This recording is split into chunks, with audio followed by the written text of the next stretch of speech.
लालची दूध वाला। सूरजपुर नाम का एक गांव था। वहाँ लाला राम नाम का एक दूध वाला रहता था। उसकी पत्नी बहुत लालची थी।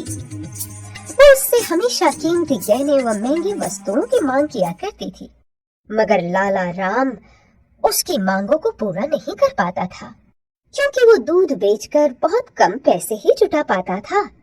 लेकिन उसकी पत्नी उससे हमेशा ताने मारती रहती थी और हमेशा उससे महंगी वस्तुओं की मांग करती रहती थी।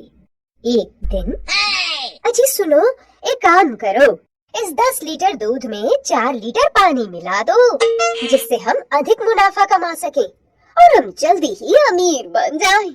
फिर मैं महंगे कपड़े और गहने खरीद सकूं। नहीं नहीं, मैं ऐसा नहीं करूंगा। पत्नी गुस्से में, छोड़ो, तुम रहने ही दो। तुम कभी अमीर इंसान नहीं बन सकते और ना ही मेरी ख्वाहिशों को पूरा कर सकते हो। रोज रोज अपनी पत्नी के ताने सुन सुन कर लाला राम परेशान हो चुका था।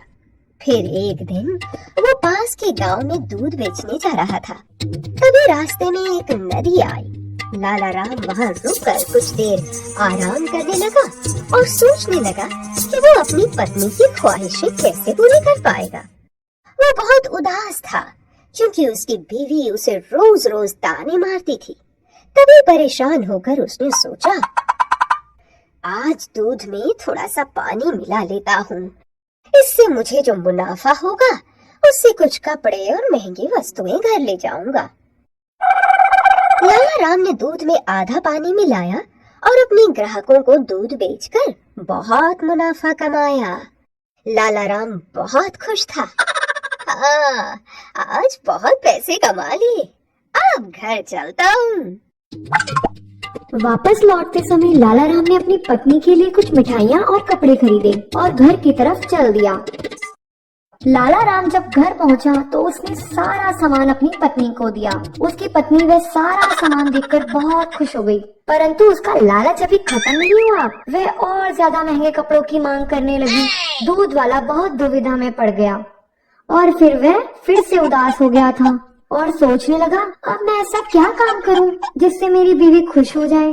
फिर उसने सोचा, कल दूध में और ज्यादा पानी मिला दूंगा, जिससे मुझे और ज्यादा मुनाफा होगा। फिर एक दिन वो पास के गांव में दूध बेचने जा रहा था। आज दूध में थोड़ा सा पानी मिला लेता हूँ, इससे मुझे जो मुनाफा होगा उससे कुछ कपड़े और महंगी वस्तुएं घर ले जाऊंगा। लाला राम ने दूध में आधा पानी मिलाया और अपने ग्राहकों को दूध बेचकर बहुत मुनाफा कमाया। लाला राम बहुत खुश था। हाँ, आज बहुत पैसे कमा लिए, अब घर चलता हूँ। वापस लौटते वक्त नदी के किनारे पेड़ की छांव के नीचे कुछ देर वो सो गया। तभी वहाँ कुछ बंदर आ गए और उन्होंने लाला राम के पैसों से भरी दोनों पोटलियां उठा ली और झट से पेड़ पर चढ़ गए।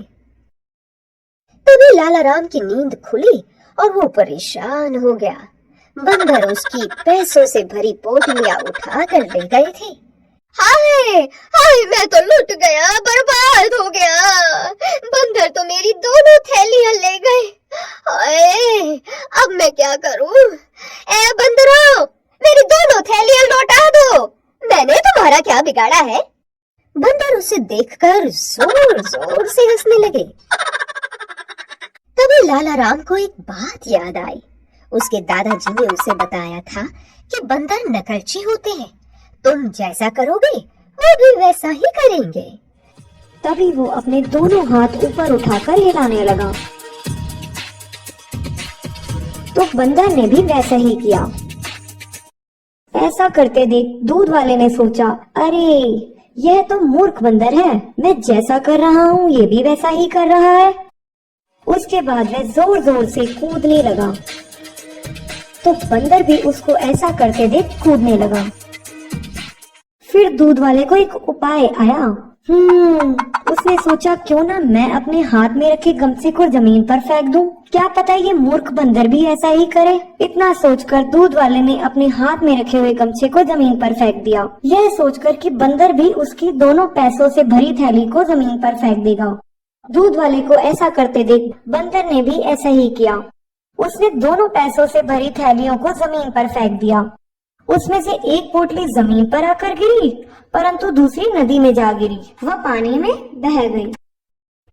हाय हाय हाय, ये क्या किया मूर्ख बंदर, मेरे पैसे पानी में क्यों फेंक दिए। हे भगवान मेरे पैसों को बचाओ, हे भगवान मेरे पैसे बचाओ, कोई तो मेरे पैसे बचाओ, मैं तो लुट गया, बर्बाद हो गया। तभी वहां भगवान हनुमान प्रकट हुए और लाला राम से बोले, हे मनुष्य, व्यर्थ में विलाप क्यों कर रहे हो। तुमने जितना पैसा अपनी मेहनत से कमाया था वो अब भी तुम्हारे पास है। छल कपट से कमाया हुआ पैसे का अंजाम यही होता है, वो तुम्हारे पास अधिक समय तक नहीं रहता है। लाला राम, हे भगवान मुझे क्षमा कर दो, मैं पानी में दूध मेरा मतलब दूध में पानी नहीं मिलाना चाहता था, वो तो मेरी बीवी ने मुझे ज्यादा पैसे कमाने के लिए मजबूर किया, तभी मैंने ये अपराध किया।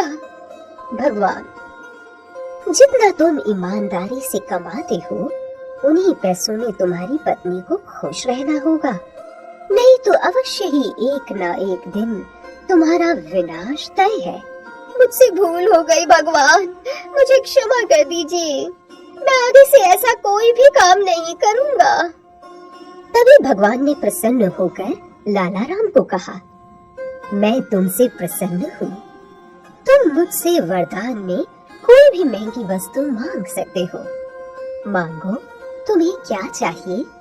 लाला राम, नहीं भगवान, नहीं भगवान, मुझे कुछ नहीं चाहिए, मैं और ज्यादा मेहनत करके पैसे कमाऊंगा और उन पैसों से ही अपनी पत्नी को कोई उपहार दूंगा, तब मेरी पत्नी को भी मुझ पर गर्व होगा और मुझे विश्वास है वो मुझ पे भरोसा जरूर करेगी। यह सोचकर दूध वाला अपने घर की ओर चल देता है। जैसे ही लाला राम घर पहुंचता है, उसकी बीवी बहुत उत्सुकता से उसकी ओर आती है, यह सोचकर कि आज उसका पति उसके लिए बहुत सारे उपहार लाया होगा। परंतु लाला राम को खाली हाथ देखकर वह बहुत ज्यादा नाराज हो जाती है, उस पर चिल्लाना शुरू कर देती है। तब लाला राम उसे शांत करता है और पूरे दिन की घटना के बारे में उसे बताता है। यह सब सुनकर लाला राम की पत्नी को अपनी गलती का एहसास होता है। वह अपने पति से अपने किए हुए बुरे व्यवहार के लिए क्षमा मांगती है और आगे से कभी महंगी वस्तुओं की इच्छा ना करने का वचन देती है। अगले दिन लाला राम फिर से गांव में दूध बेचने जाता है और जिन लोगों के साथ उसने बेईमानी की थी वह उनसे अपने किए की माफी मांगता है और उन्हें उनके हिस्से का दूध देता है जो उसने बेईमानी से पानी मिलाकर बचाया था।